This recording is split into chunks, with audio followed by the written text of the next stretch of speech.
मंजीत यादव की पत्नी ने पति की हत्या को लेकर की प्रेस वार्ता। कहा, प्रशासन पर है विश्वास, हत्यारों पर सुसंगत धाराएं लगाकर पुलिस भेजे जेल ताकि कोर्ट से अपराधियों को न मिले बेल।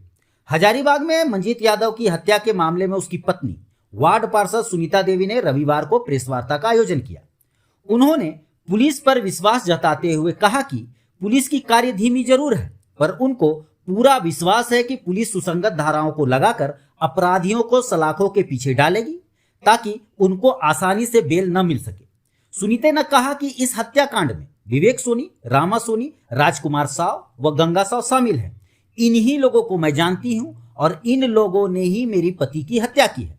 प्रेस वार्ता के दौरान सुनीता ने एक ऑडियो रिकॉर्डिंग भी सुनाया जिसमें मंजीत की किसी व्यक्ति से बात हो रही थी और उसने मंजीत को श्रीवास्तव ग्रुप से सचेत रहने को लेकर सावधान रहने को कह रहा था। सुनीता ने बताया कि मंजीत यादव इधर कुछ दिनों से परेशान लग रहे थे और उन्होंने सुनीता से अपनी हत्या होने की आशंका भी जताई थी। हालांकि किसी नाम का उन्होंने खुलासा नहीं किया था। सुनीता ने कहा कि पकाही में 14 कट्ठा के एक विवादित प्लॉट को लेकर विवेक सोनी और मंजीत यादव के बीच पूर्व में तू मैं भी हुई थी। सोनी ने मंजीत को इस प्लॉट के डीलिंग से हट जाने को कहा था, जिसे मंजीत ने अनसुना कर दिया था। सुनीता ने स्पष्ट शब्दों में कहा कि इस हत्या में विवेक सोनी और उसके लोगों का हाथ है।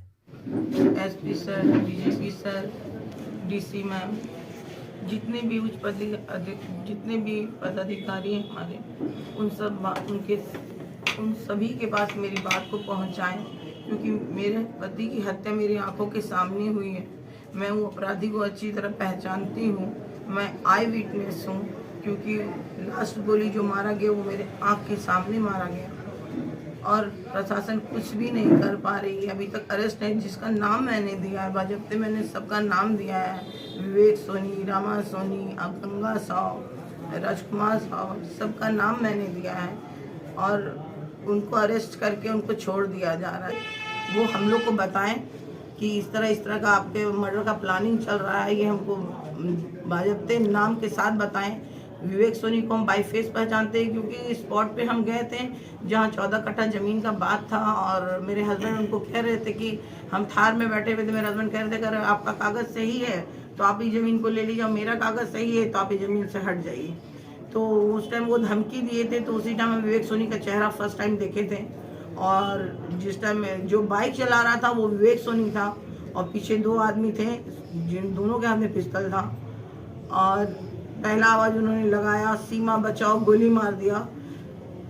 मैं बालकोनी में थी, मेरे बच्चे सोए थे, एक बाथरूम में थे, सब दौड़ के गए। जैसे गेट खोले सबसे पहले विवेक सोनी का जो हेलमेट लगाए हुए थे उनका चेहरा सामने आया और ये ऐसे हाथ गट्टा पकड़ के बीच में जब पहला गोली लगा तो स्कूटी पकड़ के वो ऐसे करके बैठ गए एकदम। और जैसे पास आया गोली चलाने के लिए उसको पकड़े, उसी टाइम हम गेट खोले, बस पेट में सटा करके एकदम गोली चलाया, जिसकी वजह से लीवर और पेशाब का थैली फट गया उनका।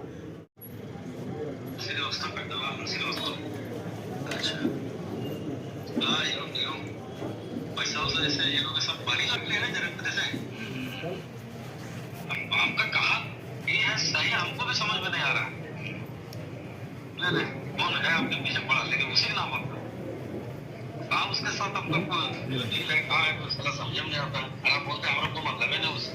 अरे हमारे यही मतलब है कि जेल में जाते हैं तो थोड़ा मोबाइल के चक्कर में कहीं बैठते होंगे, नहीं समझे? अच्छा, हाँ, नहीं समझे? यही पे है। दुर्गा पूजा जो है ना, लोग दुर्गा पूजा के अंदर उन लोगों को सुनते हैं कि काम मिला है, समझे ना, फिर नहीं करेंगे फिर दूसरा करेगा। ये लोग अटेंशन रखता है ना, और ये लोग बहुत बहुत बहादुर वो आदमी है। ये पूजा के पता चला, ठीक है, ये पूजा ठीक हम वाला गए तो मिला हम लोग, समझे ना, ड्रिंकिंग करे थे। अच्छा, ये पता चला। अब घरवा तरफ भी थोड़ा ध्यान दीजिएगा, घरवा से निकलिएगा ना, वो ठेला वाला नया को ठेला वाला लगाएगा तो उस पर ध्यान दीजिएगा। अच्छा अच्छा,